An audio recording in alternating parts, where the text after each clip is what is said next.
नमस्कार। एनटिभी कोहलपुर समाचारमा स्वागत छ। म दुर्गा भट्ट र साङ्केतिकरणमा हुनुहुन्छ दोभाषे रति बस्नेत। आज तत्कालीन राजा वीरेन्द्र शाहको परिवारको हत्या भएको 21 वर्ष पूरा भएको छ। 2058 साल जेठ 19 गते राति नारायणहिटी दरबारमा राजा वीरेन्द्र, रानी ऐश्वर्य, युवराज दिपेन्द्र सहित राजपरिवारका 8 जनाको हत्या भएको थियो। राजपरिवारका सबै सदस्य सहभागी भएको रात्रि भोजमा भएको हत्याकाण्ड अहिलेसम्म कसरी भयो भन्ने रहस्यमय छ। आजको समाचारमा बाँकेको नेपालगञ्जमा स्वर्गीय राजा वीरेन्द्रको शालिग राख्ने विषयमा भएको झडप अनि विमान दुर्घटनामा ज्यान गुमाएका सबैको सब परिवारलाई बुझाइएको खबर र अनियमित लोड सेडिङको लो भोल्टेजको विद्युतले नागरिकलाई समस्या भएको सुदूरको प्रसङ्ग। तर सुरुमा प्रमुख समाचार। तारा एयरको विमान दुर्घटनामा ज्यान गुमाएका 22 जनाकै सब आज मृतकका परिवारलाई हस्तान्तरण, परिवारमा शोक। गर्मीयाम बढेसँगै कञ्चनपुर र कैलालीमा विद्युत अनियमितता बढ्दै विद्यार्थी, व्यवसायी र सर्वसाधारणहरूको दैनिकी प्रभावित। दाङका भूमिहीन किसानले आय आर्जनको लागि बाख्रा पालन व्यवसाय गर्दै बाख्रा पालनबाटै जीविकोपार्जनमा सहज। ब्राजिलको उत्तरपूर्वी राज्यमा गत सातादेखि परेको वर्षाका कारण मृत्यु हुनेको संख्या 107 पुग्यो। बेपत्ता भएकाहरूको खोजी कार्य जारी। र आइसिसी पुरुष क्रिकेट विश्वकप लिग 2 अन्तर्गतको सिरिजको तयारीमा नेपाली टोली अभ्यास खेलमा आज अमेरिकामा रहेका पूर्व खेलाडीहरूको क्लबसँग खेल्ने। समाचार अब विस्तारमा। तारा एयरको विमान दुर्घटनामा ज्यान गुमाउनेहरूको सब मृतकका परिवारलाई हस्तान्तरण गरिएको छ। आइतबार पोखराबाट मुस्ताङतर्फ उडेको तारा एयरको जहाज मुस्ताङको थासाङ गाउँपालिका 2 सानो सरेमा दुर्घटना हुँदा 22 जनाको निधन भएको थियो। निधन हुनेहरूको सब त्रिवी शिक्षण अस्पतालमा पोस्टमार्टम गरेर मृतकको परिवारलाई बिहिबार हस्तान्तरण गरिएको हो। दुर्घटनामा परेको जहाज सोमबार बिहान फेला परेको थियो भने सोमबार र मंगलबार गरी 2 चरणमा शवहरूलाई नेपाली सेनाको हेलिकप्टर मार्फत काठमाडौँ ल्याइएको थियो। अहिले कक्षा 12 का विद्यार्थीहरूको परीक्षा चलिरहेको छ। यही समयमा हरेक दिन जसो कैलालीमा राति बत्ती अनियमित हुने गरेको छ। यसले परिवारमा अध्ययन गर्ने विद्यार्थीलाई समस्या भएको छ नै। चर्को गर्मी बढेकाले अन्य सर्वसाधारणहरूलाई पनि उत्तिकै समस्या छ। गर्मी मौसम सुरु भएसँगै सुदूरपश्चिम प्रदेशको कैलाली कञ्चनपुरमा विद्युत अनियमित भइदिँदा सर्वसाधारणलाई शास्ति बेहोर्नु परिरहेको छ। विद्युत प्राधिकरणले विभिन्न बहाना गर्दै दिनरात पटक पटक जानकारी बिना नै विद्युत कटौती गरिदिँदा सर्वसाधारणसँगै व्यवसायीहरूलाई झनै समस्या भएको छ। जानकारी बिनै विद्युत अनियमित भएको भन्दै विभिन्न विद्यार्थी संगठनले पनि बुधबार कैलालीको धनगढीमा रहेको विद्युत प्राधिकरणको कार्यालयमा सावधानी गराएका छन्। लोड सेडिङ अत्यन्त बढेको छ र हिजो भन्ने हो भने त रातभरि नै बत्ती आएन हैन। 12 को एक्जाम चलिरहेछ। शैक्षिक सेवा आयोगको पनि त्यसै गरी परीक्षा चलिरहेछ, परीक्षा तयारी चलिरहेछ। अब जनताहरू एकदमै दुःख पाइरहेछन्। तर फेरि यसरी नै यो नियति चलिराख्ने हो भने हामी कडा कारबाहीमा उत्रिन्छौँ र अर्कोचोटि चाहिँ हामीले तालचा नै लाउनुपर्छ। विद्युत प्राधिकरण धनगढी कैलालीका प्रमुख सूर्य नारायण मण्डल भने यसो भन्नुहुन्छ। 300 एम्पियर हो जो अत्तरियाबाट धनगढी आउँदछन्। त्यसमा अहिले गर्मी बढेको कारणले गर्दाखेरि त्यो 300 एम्पियर भन्दा बढी भइराखेको छ। त्यो बढी भएको कारणले गर्दाखेरि हाम्रो यो कैलाली, कञ्चनपुर लगायत यो 9 वटा जिल्लाको पनि लोड बढिरहेछ। एकैपटक बढ्दाखेरि अहिले पुरै सिस्टम फेल भइहाल्छ। यस वर्ष वर्षा कम भएकोले पनि अहिले चर्को गर्मी बढेको छ। तर दिनमा काम गर्दा होस् अथवा रातिको समयमा निदाउँदा होस् अनियमित रूपमा हुने बारम्बारको विद्युत कटौतीले सर्वसाधारणसँगै व्यवसायीहरू मारमा परेका छन्। निर्मला खडायत, नेपाल टेलिभिजन, सुदूरपश्चिम प्रदेश, कैलाली। विद्युतीय सामग्रीको प्रयोगमा जोड दिनुपर्ने सरकारको नीति भन्छ। तर अनियमित विद्युत कटौती र कम भोल्टेजका कारण नागरिकले भने हैरानी बेहोर्नु परिरहेको छ। यसको समाधानका लागि के गर्न सकिएला भनेर आज हामीले कैलालीका केही नागरिकलाई सोधेका छौं। हेरौं आजको आवाजमा।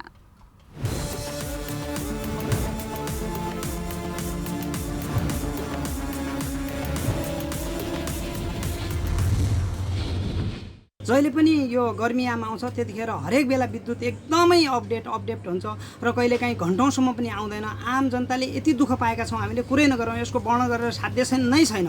यसका निमित्त समाधान गर्नका निमित्त पहिलो नम्बरमा त यसको पावर नै बढाउनु पर्यो, कहाँबाट पावर ल्याउने, कहाँबाट बिजुली थप्ने त्यो उपाय अपनाउनु पर्छ। दोस्रो नम्बर भनेको यसका पुराना उपकरणहरू फेर्ने, राम्रो सक्कली नयाँ उपकरणहरू राख्ने।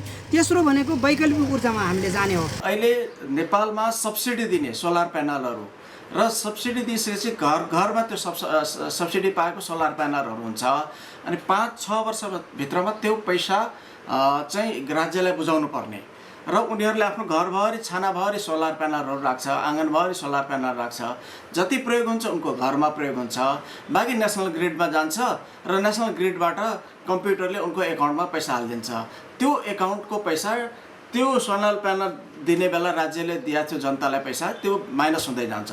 4-5 वर्षमा यो क्लियर भइहाल्छ। त्यसपछि सोलर प्यानलको 30-25 वर्षसम्म केही हुँदैन, त्यो मजाले ग्यारेन्टी हुन्छ। अनि त्यो बाँकी पैसा सबै आम्दानी जति गाउँघरमा सबै किसानले पाउँछ।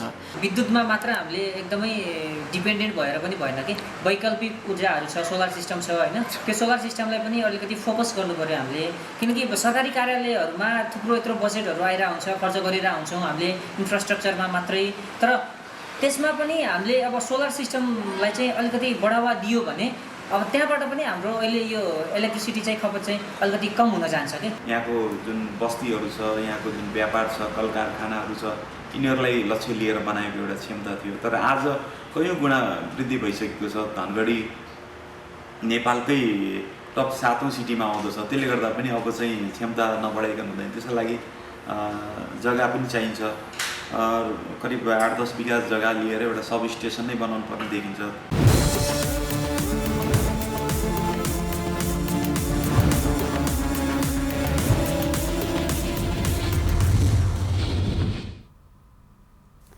वायु सेवा कम्पनीले मौसम पूर्वानुमानको प्रतिवेदनका आधारमा अनुमति लिएर उडान गर्न थालेका छन्। नेपाल नागरिक उड्डयन प्राधिकरणको पछिल्लो निर्णय अनुसार विमान तथा हेलिकप्टर कम्पनीले मौसम तथा हवाई पूर्वानुमान शाखाबाट मौसम सम्बन्धी रिपोर्ट लिएर उडान गर्न थालेका हुन्। नेपाल नागरिक उड्डयन प्राधिकरणले अस्ति मौसम सफा नभई आन्तरिक उडानको अनुमति नदिने निर्णय गरेको थियो। प्रविधिको प्रयोग नगरी आँखाले हेर्दै उडान गर्नुपर्ने क्षेत्रहरू भरतपुर, लुक्ला, सुर्खेत र पोखराको उडानमा यो व्यवस्था कडाइका साथ लागू गरिएको छ। ती क्षेत्रमा उडान भर्दा मौसमसहित उडान सुरु भएदेखि अवतरण हुने ठाउँसम्मको मौसम सफा भएपछि मात्रै उडान अनुमति पाइनेछ। प्रविधि जडान भएको विमान र विमानस्थलबाट भने इन रुट मौसम सफा नभए पनि उडान अनुमति छ।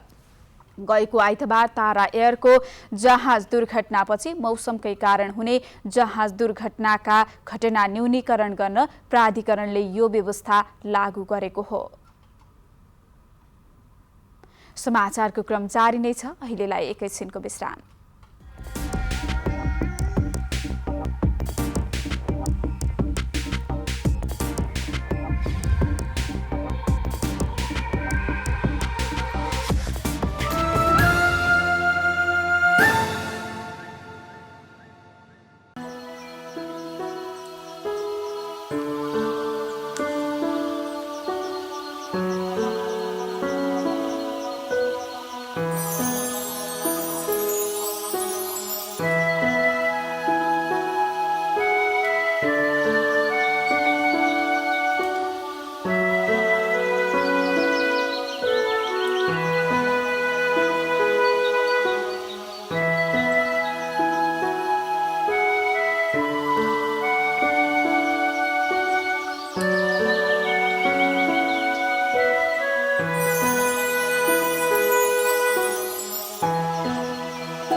विश्रामपछि समाचारमा पुनः स्वागत छ। अब बाँकी समाचार।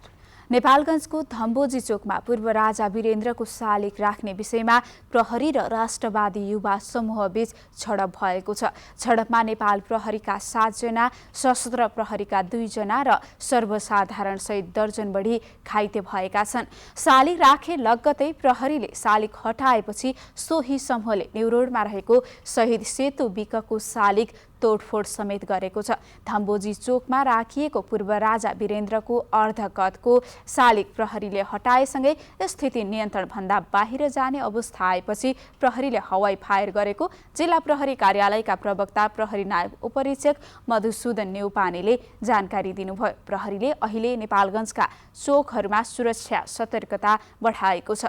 नेपालगञ्ज उपमहानगरपालिकाको पहलमा भएको राजनीतिक दलहरूको बैठकले सामाजिक सद्भाव खलबलिन नहुने कुरामा सचेत रहन सबैलाई आग्रह गरेको छ। दाङका भूमिहीन किसानले आय आर्जनको लागि बाख्रा पालन व्यवसाय रोजेका छन्, जसले गर्दा दैनिक खर्च जुटाउन सजिलो भएको छ। खेती गर्ने जग्गा जमिन नभए पनि बाख्रा पालन गरेरै आय आर्जन वृद्धि भएको हो। गढवा गाउँपालिका वडा नम्बर 5 खजरोटा निवासी बसन्ती चौधरीको परिवार सामुदायिक वनको जग्गामा घरबास बनाएर बसेको छ। आफ्नो नाममा जग्गा नभएपछि उहाँको परिवार अरू जस्तै वनको जग्गामा बस्दै आएको हो। आय आर्जनको लागि यो परिवारले बाख्रा पालन गरेको छ। बाख्रा बिक्रीबाट आउने आम्दानीले घर खर्च चलाउन सजिलो भएको बसन्ती चौधरीले बताउनुभयो। भनेपछि सालमा 1 लाख रुपियाँ बाख्रैमा कमाउँछ। न पूर्जा छ, न जग्गा जमिन छ, न हाम्रो अब पूर्जा भएपछि अधिकार हुन्थ्यो। पूर्जै छैन, के को अधिकार हुन्छ? भूमिहीन किसानसँग खेती गर्ने आफ्नो जग्गा छैन, घरबास पनि अरूकै जग्गामा छ। जग्गाको लालपूर्जा कुरेर बसेका यहाँका भूमिहीन किसानले आय आर्जनको लागि भने बाख्रा पालन व्यवसायलाई आधार बनाएका छन्। स्वान संस्थाले भूमिहीन किसानलाई लक्षित गरेर कार्यक्रम गरेको छ, जसको प्रभावले बाख्रा पालन व्यवसायबाट आम्दानी बढ्न थालेको हो। यस्तै सोही गाउँपालिका वडा नम्बर 5 के ठुली चौरमा एकल महिला मतिकला घरतीले बाख्रा पालन व्यवसायबाट राम्रो आम्दानी गर्न थाल्नु भएको छ। ऐलानी जग्गाको बसोबास भए पनि मतिकलाले बाख्रा पालेर घर व्यवहार चलाउँदै आउनु भएको हो। व्यवसाय केही गरौँ भने केही पनि छैन। अब ऐलानी जग्गा बस्ने सर, अब त्यही बाख्रा पाल्ने, गाला जाने, अब दाउरा काट्ने, अब त्यही हो यहाँको व्यवसाय भनेकै त्यही हो। वास्तविक भूमिहीन किसानले भोग्दै आएका समस्याहरू थुप्रै छन्। ती समस्याको समाधान गर्दै भूमिहीन किसानलाई जग्गाको मालिक बनाउने कुरामा सरकारले ध्यान दिनुपर्ने देखिन्छ। दशरथ घिमिरे, नेपाल टेलिभिजन, लुम्बिनी प्रदेश, दाङ। कञ्चनपुरमा उल्टो संग्रहालय सञ्चालनमा ल्याइएको छ। वेद उप्रेती ट्रस्टले कञ्चनपुरको महेन्द्रनगरमा उल्टो संग्रहालय सञ्चालनमा ल्याएको हो। यसले सुदूरपश्चिमको प्रचार प्रसारका साथै पर्यटन प्रवर्धनमा टेवा पुग्ने अपेक्षा गरिएको छ। कञ्चनपुरमा रहेको महेन्द्रनगर म्युजियमले नेपालमै पहिलो पटक अप्स एन्ड डाउन अर्थात् उल्टो म्युजियम सञ्चालनमा ल्याएको छ। युवाहरूको आकर्षण बढाउन र सुदूरपश्चिम प्रदेशको पर्यटनमा टेवा पुर्याउने उद्देश्यले उल्टो म्युजियम सञ्चालनमा ल्याइएको वेद उप्रेती ट्रस्टका सञ्चालक क्याप्टेन वेद प्रकाश उप्रेती बताउनुहुन्छ। नेपालमा चाहिँ फर्स्ट टाइम यो स्थापना भयो हो। यस्तो अपसाइड डाउन उल्टो म्युजियम नेपालमा छैन, तर संसारका अरू देशहरूमा चाहिँ कयौँ देशहरूमा चाहिँ छ। अब यसले चाहिँ मेन के गर्छ भने चाहिँ एउटा यङ जेनेरेसन हाम्रो चाहिँ युवा पुस्तालाई चाहिँ आकर्षण गर्छ। 2 वर्ष अघि 8.5 करोड लगानीमा सञ्चालनमा ल्याइएको महेन्द्रनगर म्युजियममा पछिल्लो समय आन्तरिक पर्यटकको आकर्षण बढ्दै गएको छ, जसमा फोटो खिच्न र टिकटक बनाउन जिल्लाभित्र र बाहिरबाट आउने पर्यटकको घुइँचो लाग्ने गर्दछ। कलात्मक तरिकाले बनाइएको म्युजियम नयाँ खालको भएकाले यसमा युवाहरूको आकर्षण बढ्नुका साथै नयाँ कुराको खोजीका लागि प्रेरित गर्ने वरिष्ठ पत्रकार चित्राङ्ग थापाको भनाइ छ। म्युजियम हेरेपछि यो नयाँ प्रयास हो हाम्रो ठाउँमा, किनभने मानिसहरूलाई खासै युवा उमेरका उनीहरूलाई केही न केही नयाँ चिज हेर्ने, नयाँ चिज खोजी गर्ने जुन लाग्छ त्यो आफ्नै गाउँ सहरमै नजिकै त्यो फेला परेको छ। यो पनि एउटा अभ्यास हो।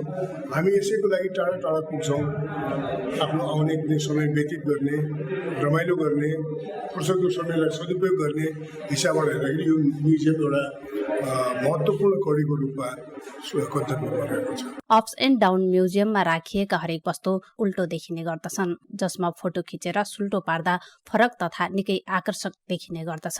यसले फोटो खिच्दै टिकटक बनाउने युवा युवतीहरूलाई अझै आकर्षण गर्ने अपेक्षा गरिएको छ। साथै एयरक्राफ्ट म्युजियम र सो परिसरका विभिन्न धार्मिक तथा पर्यटकीय क्षेत्रका प्रचारात्मक तस्बिर तथा मूर्तिहरूले यहाँको पर्यटन विकासमा थप टेवा पुग्ने विष्णु अवस्थी बताउनुहुन्छ। यहाँ सुदूरपश्चिममै पहिलो हो, नेपालमा पनि सम्भवतः यस्तो छैन जस्तो लाग्छ। उल्टो म्युजियम र कञ्चनपुरमा यो सुरुवात भएको छ। यस म्युजियमभित्र रहेको ups and down museum section नेपालकै पहिलो म्युजियम हो।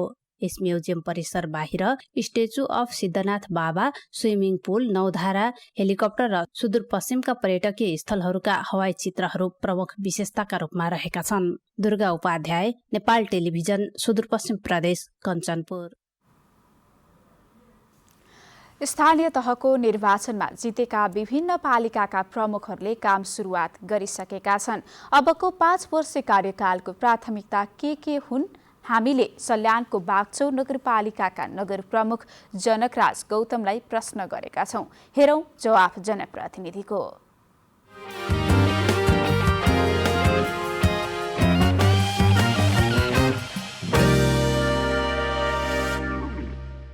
बागचौरको निर्वाचन फेस गर्दै गर्दा हामीले स्पष्ट रूपमा आफ्नो घोषणा पत्रमा प्रष्ट कुरा राखेका छौँ।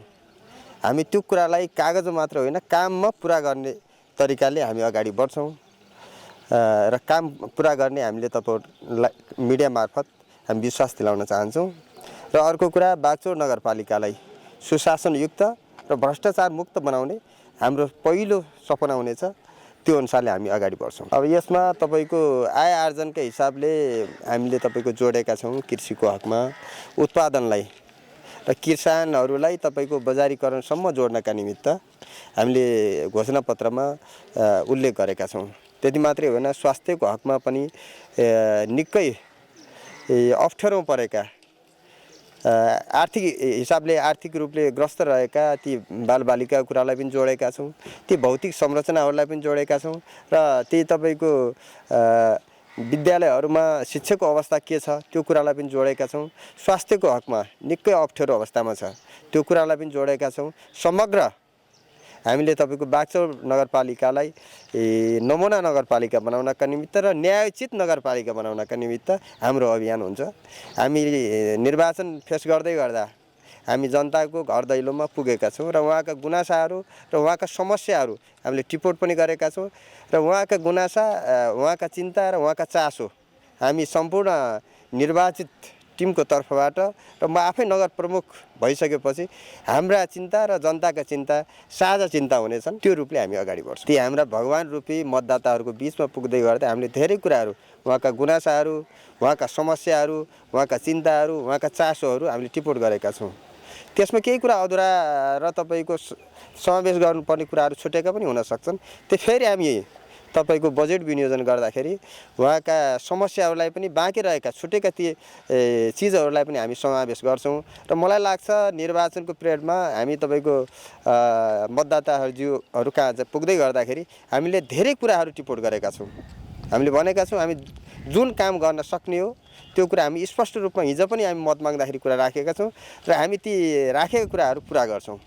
र हजुरलाई भन्दै गर्दा समग्र बागचौर नगरपालिकाका आम मतदाता मात्रै होइन, सम्पूर्ण नगरवासीकोले जितेको अनुभूति हुने गरेर, न्यायको अनुभूति हुने गरेर न्यायोचित हिसाबले हामी बजेट विनियोजन गर्छौँ।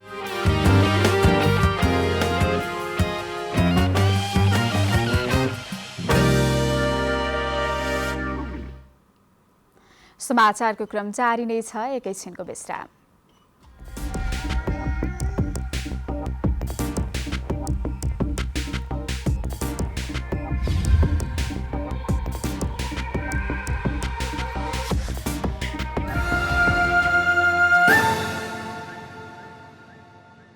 केही नयाँ, केही फरक।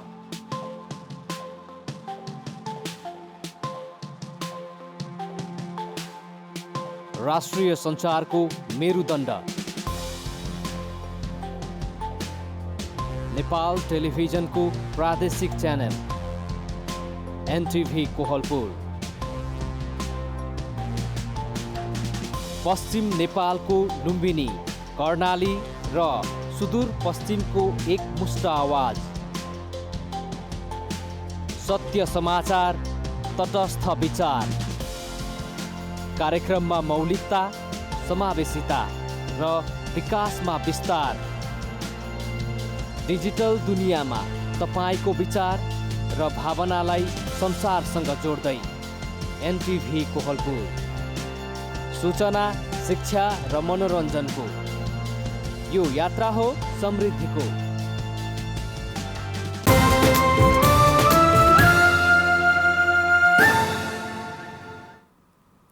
तपाईं एनटिभी कोहलपुर हेर्दै हुनुहुन्छ। अब बाँकी समाचार। पछिल्लो 24 घण्टामा 14 जनामा कोरोना संक्रमण भाइरस पुष्टि भएको छ।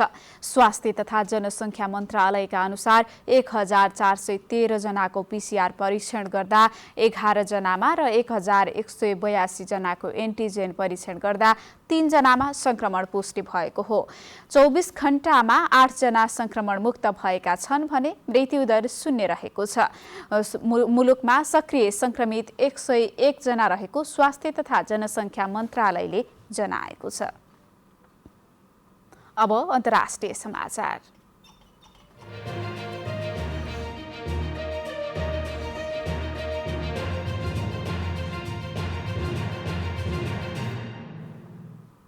ब्राजिलको उत्तरपूर्वी पर्नाम्बु राज्यमा गत सातादेखि परेको भीषण वर्षाका कारण मृत्यु हुनेको संख्या आज बढेर 107 पुगेको छ भने 11 जना अझै बेपत्ता रहेको राज्य सरकारले जनाएको छ। कम्तीमा 6650 व्यक्तिहरू वर्षाबाट विस्थापित भएका छन्। त्यसैगरी ठूलो बाढी र पहिराले दर्जनौं घरहरू भासिएका छन्। उक्त राज्यको राजधानी रेसिफे र यसको महानगरका क्षेत्रमा धेरै जनाको मृत्यु भएको छ। पेर्नाम्बुको इतिहासमा प्राकृतिक विपत्तिबाट यति धेरैको संख्यामा भएको मृत्यु दोस्रो घटना हो। यसअघि सन् 1966 को मे महिनामा यस्तै विपत्तिमा 175 जनाले ज्यान गुमाएका थिए। अग्नि नियन्त्रक र ब्राजिलियन सेनाले तालिम प्राप्त उद्धार कुकुरहरूको सहयोगमा बेपत्ता भएकाहरूको शव खोजी कार्य तीव्र बनाएको छ। पर्नाम्बुका 24 नगरपालिकाहरूले आपतकालीन अवस्था घोषणा गरेका छन् भने संघीय सरकारले प्रभावित क्षेत्रहरूको पुनर्निर्माणका निम्ति लगभग 200 मिलियन अमेरिकी डलर छुट्याउने घोषणा गरेको छ। ब्राजिलका राष्ट्रपति जैर बोल्सोनारोले सोमबार सरकारले प्रभावित क्षेत्रहरूको पुनर्निर्माणका लागि करिब 21 करोड अमेरिकी डलर विनियोजन गर्ने घोषणा गरेका छन्। अब आर्थिक समाचार।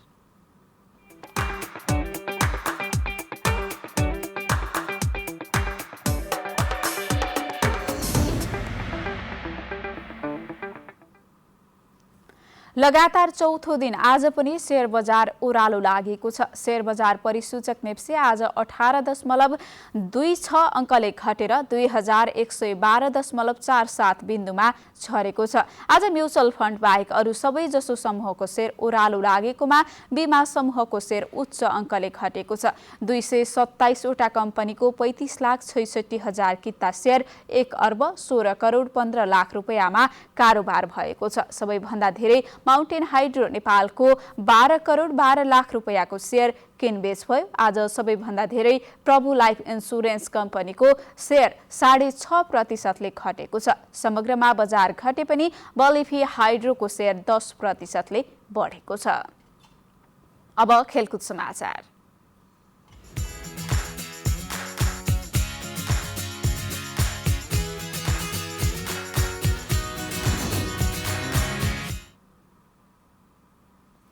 आइसिसी पुरुष क्रिकेट विश्वकप लिग 2 अन्तर्गतको सिरिजका लागि अमेरिकामा रहेको नेपाली राष्ट्रिय क्रिकेट टोलीले आज अभ्यास खेल खेल्दैछ। नेपालले आज अमेरिकामा रहेका पूर्व खेलाडीहरूको क्लब नेपाली अल स्टारसँग पहिलो अभ्यास खेल खेल्नेछ। खेल 50 ओभरको हुनेछ। खेल आज राति 9:15 बजे सुरु हुनेछ। यस्तै नेपालले शनिबार ह्युस्टन हरिकेन्ससँग दोस्रो अभ्यास खेल खेल्ने छ। सिरिजको तयारी स्वरूप नेपाली टोलीले 2 अभ्यास खेल खेल्न लागेको हो। सिरिजमा नेपाल, अमेरिका र ओमान बीच प्रतिस्पर्धा हुनेछ। सिरिज अन्तर्गत नेपालले पहिलो खेलमा ओमान विरुद्ध खेल्नेछ।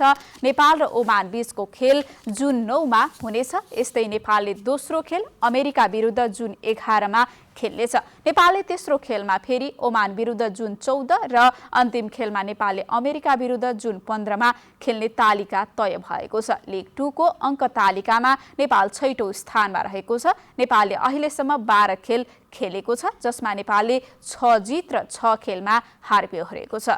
अब मौसम।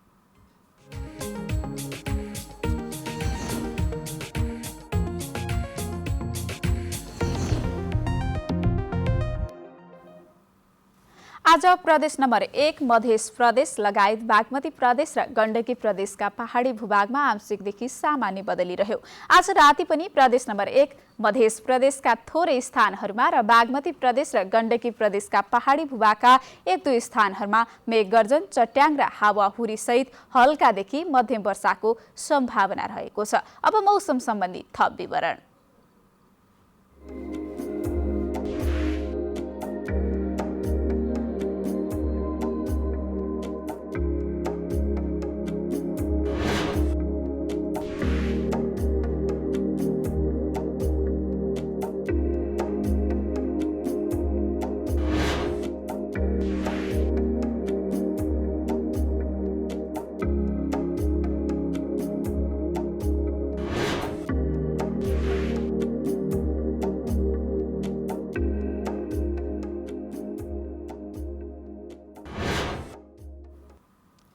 समाचारको अन्त्यमा प्रमुख समाचार पुनः एकपटक। तारा एयरको विमान दुर्घटनामा ज्यान गुमाएका 22 जनाकै शव आज मृतकका परिवारलाई हस्तान्तरण, परिवारमा शोक। गर्मीयाम बढेसँगै कञ्चनपुर र कैलालीमा विद्युत अनियमितता बढ्दै विद्यार्थी, व्यवसायी र सर्वसाधारणहरूको दैनिकी प्रभावित। दाङका भूमिहीन किसानले आय आर्जनको लागि बाख्रा पालन व्यवसाय गर्दै बाख्रा पालनबाटै जीविकोपार्जनमा सहज। ब्राजिलको उत्तर पूर्वी राज्यमा गत सातादेखि परेको वर्षाका कारण मृत्यु हुनेको संख्या 107 पुग्यो। बेपत्ता भएकाहरूको खोजी कार्य जारी। र आइसिसी पुरुष क्रिकेट विश्वकप लिग 2 अन्तर्गतको सिरिजको तयारीमा नेपाली टोली अभ्यास खेलमा आज अमेरिकामा रहेका पूर्व खेलाडीहरूको क्लबसँग खेल्ने। हवस् त अहिलेलाई समाचारको सिलसिला यति नै। बिदा दिनुहोस्। नमस्कार।